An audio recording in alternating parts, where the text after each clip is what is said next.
शांति। आज 14 फरवरी 2022 है और आज के बाबा के साकार रूप से चले हुए मधुर माँ वाक्यों को स्पष्ट करेंगी आदरणीय आशा दीदी। ओम शांति दीदी। ओम शांति। बाबा ने कहा, मीठे बच्चे सेंसिबल बन, चलते फिरते जहाँ भी सेवा हो करते रहो, बाप का परिचय दो, सर्विस का शौक रखो। बाबा ने आज जो चीज़ शब्द ऐड किया वो बाबा ने कहा सेंसिबल। तो सेंसिबल से भावार्थ है कि समझदार बन कर के, समझ किस चीज़ की कि अभी कौन सा समय है, भाग्य बनाने का समय है। दूसरा, समय बहुत कम शेष है। तीसरा, भाग्य बनाने का मौका सदा नहीं मिलता है और सदा हम काबिल नहीं रहते उस भाग्य को बनाने के। इसलिए बाबा कहता है कि सेंसिबल बन करके जब कभी जहाँ कहीं सेवा का मौका मिले उसको यूज़ करना। प्रश्न है, बच्चों की बुद्धि में कौन सी बात आ जाए तो अपना सब कुछ सफल कर सकते हैं। अब ये सब खत्म होने वाला है। 2 कड़ा देने से बाप द्वारा महल मिलते हैं।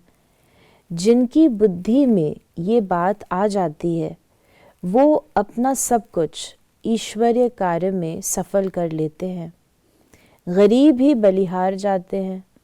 बाप दाता है, वो तुमको स्वर्ग की बादशाही देता लेता नहीं।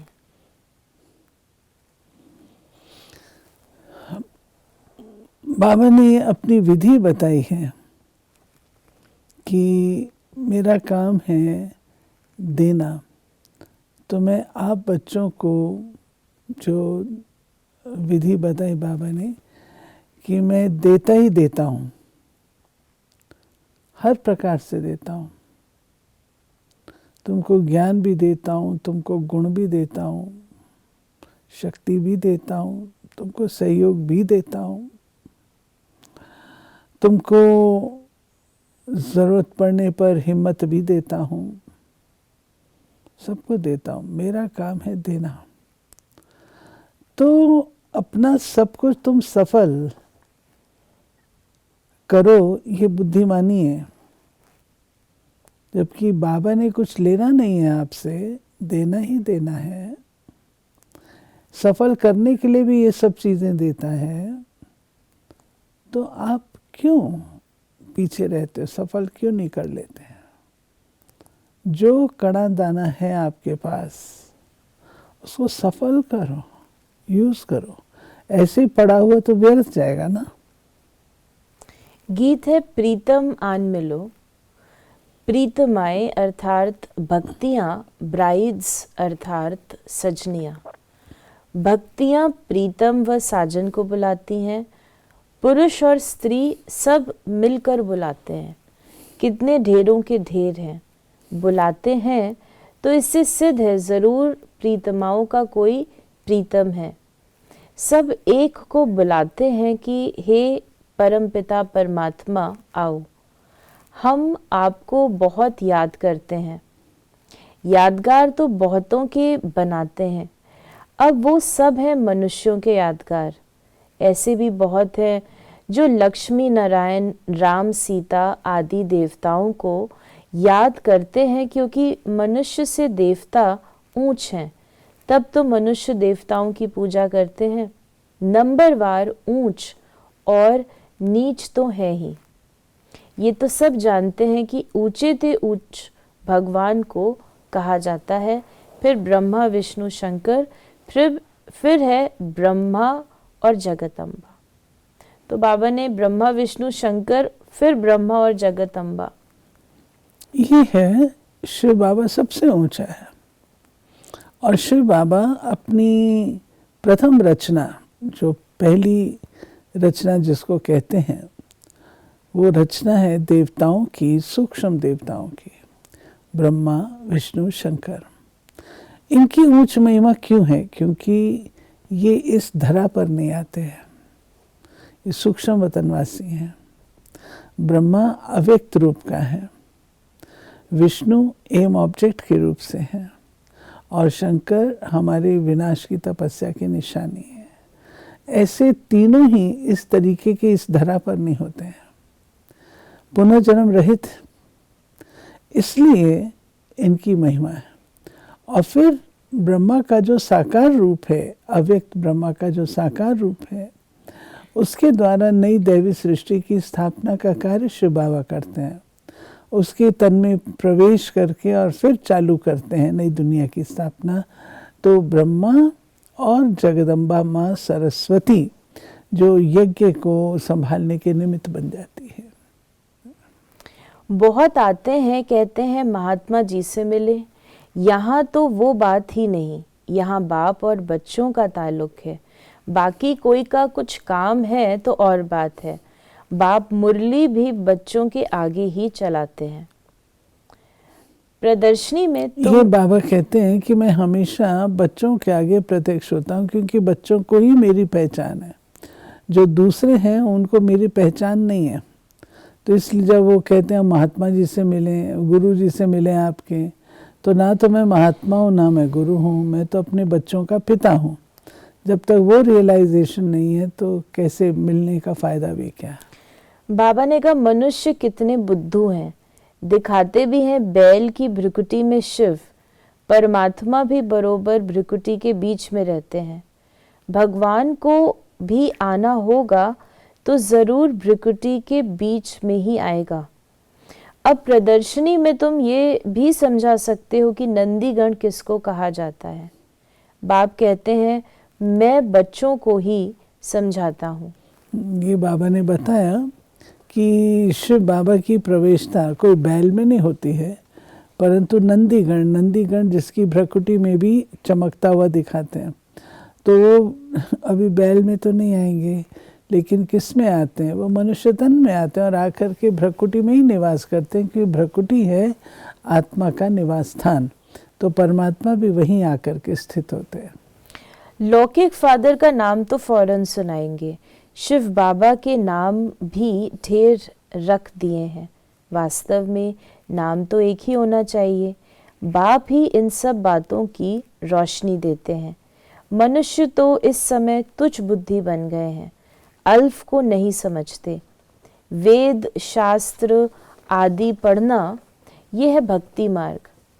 समझते हैं भक्ति से भगवान मिलेगा। भगत भी मनुष्य ठहरे, उन्हों को भगवान मिलना तो ज़रूर है, परंतु कब मिलेगा ये किसको पता ही नहीं। फिर बाबा ने कहा बाबा तो है ही दाता, 2 कणे के बदले महल दे देते हैं, सारे स्वर्ग की बादशाही दे देते हैं। बाबा कहते हैं अब सब कुछ ख़त्म होने वाला है, इस कारण इस कार्य में लगाकर सफल कर लो, तुमको रिटर्न भविष्य में मिलेगा। साहूकार कोई बाप को पा नहीं सकते, बलिहार जा नहीं सकते, गरीब बच्चे ही बलिहार जाते हैं। बाबा सुदामा के चावलों का महत्व बता रहे हैं कि उसने थोड़े से चावल दे करके महल ले लिए, क्योंकि उसकी भावना थी। तो बाबा 2 कणा, अर्थात हम कुछ भी ज़रा सा भी करते हैं तो बाबा उसका रिटर्न हमको बहुत देते हैं, पदम गुणा देते हैं। तो बाबा कहते हैं कि ये भी सफल करना किसके भाग्य में, गरीबों के भाग्य में। उन्होंने दूसरों के भाग्य में नहीं। वो सोचते हैं अरे ये कैसे होगा, लेकिन जो गरीब बच्चे हैं वो तुरंत बलिहार जाते हैं। अगर कोई सेंसिबल हो तो रास्ते चलते भी सेवा कर सकते हैं। चलते चलते पहले किसका मित्र बन जाना चाहिए, फिर बैठकर ज्ञान सुनाना चाहिए। ज्ञान बिल्कुल ही सहज है। सिर्फ पूछो परमपिता परमात्मा का कब नाम सुना है, कितनी फर्स्ट क्लास बात है। जैसे बिच्छू नरम चीज देखेगी तो डंक मारेगी, तुम भी यही धंधा करो। सबको राजयोग भी सिखलाओ तो सतयुग में प्रिंस प्रिंसेस बनेंगे। बाबा ने कहा वहां तुमको गोरे बच्चे मिलेंगे, तो ये समझाना है कि बाप से वर्षा लेना है, इसमें सारी बुद्धि की बात है। फिर बाबा ने कहा कि कोई राम का भगत है, अच्छा राम को याद करो, राम की राजधानी को याद करो, सो भी जब निरंतर याद करे तब अंतमति सो गति होगी। राम को याद करके राम की राजधानी में जाए, ये भी मेहनत है। ऐसी मेहनत सिखलाने वाला कोई है नहीं। श्लोक भी है, अंत काल जो स्त्री सिमरे। अगर कोई सन्यासी है, गुरु है, उनको भी याद करना पड़े तो अंतमति सो गति हो। पहले पूछो कहाँ जाना चाहते हो, वापस तो जाना है परंतु कहाँ? क्योंकि भक्ति से ताकत नहीं मिलती जो एक से बुद्धि लगा सके। सर्वशक्तिवान तो एक परमपिता परमात्मा ही है, उनका ही पाठ नूंधा हुआ है। ऊंचे ते ऊंचा बाप है, उनको याद करो तो उनके देश में जाएंगे। बाबा महत्व बता रहे अंतमति साहिब गति का। अंत में जैसी हमारी स्मृति होती है उस अनुसार हम जन्म लेते हैं। तब कहा जाता है अंत में कोई भी याद ना है। भक्ति में तो कहता है कोई तोते को याद करे, तोते में चले जाएगा, ऐसा नहीं होता है। बाबा ने वो तो हमको समझा दिया है कि मनुष्य आत्मा मनुष्य जन्म ही लेती है, परंतु स्मृति के अनुसार स्मृति भी अंत में वो बनती है जो आपने सारे जीवन भर बना के रखी हुई होती है। अंत में वही याद आएगा ना। तो बाबा ने कहा कि आपकी स्मृति बिल्कुल शुद्ध हो ताकि जो है ऊंच पद के अधिकारी बन सको। बाबा ने कहा ऊंचे ते ऊंचा है निराकार भगवान, वो रहते हैं मूल वतन में, वो भी ऊंचे ते ऊंचा है, हम देवताएं भी वहाँ ही रहते हैं। सूक्ष्म वतन में सूक्ष्म देवताएं रहते हैं, वहाँ सृष्टि का चक्र है नहीं। फिर नीचे आओ तो लक्ष्मी नारायण के मंदिर में सबसे जास्ती भपका है। जगत अम्बा जगत पिता के मंदिर में इतना नहीं। जगत अम्बा का तो बिल्कुल साधारण मंदिर है।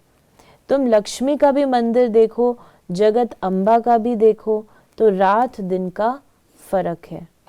लक्ष्मी धन धान्य संपन्न है और जगदम्बा ज्ञान रत्नों से संपन्न है, दोनों में अंतर है। बाबा ने कहा कि कोई कोई को सर्विस का बहुत शौक रहता है, बाबा को भी शौक है, परंतु बाबा कहाँ जाए ये लॉ नहीं है। सन शोस फादर, बच्चे तो ढेर हैं, ढेर आते भी रहेंगे, क्यू में बाहर बैठ जाएंगे। फिर बाबा ने कहा कि सच्ची सच्ची आशीर्वाद देने वाला बाप ही है, वो झूठी आशीर्वाद करते हैं। बीके को तो सबको ब्लेसिंग देनी है, न समझने के कारण वो समझते हैं हम ब्लेसिंग करते हैं। बाबा पोप की बात कर रहे हैं। यहाँ तो आते हैं, देखा जाता है आशीर्वाद लेने का लायक है वह नहीं। परम पिता परमात्मा की बुद्धि में जो है वो किसकी बुद्धि में नहीं है। बाप कहते हैं ये आए तो हम इनको मुक्ति, जीवन मुक्ति दें, मनुष्य से देवता बनाए। बाबा ने आज हम बच्चों को वरदान दिया, अल्पकाल के सहारे के किनारों को छोड़ बाप को सहारा बनाने वाले यथार्थ पुरुषार्थी भव। अल्पकाल के आधारों का सहारा जिसको किनारा बनाकर रखा है, ये अल्पकाल के सहारे के किनारे अभी छोड़ दो।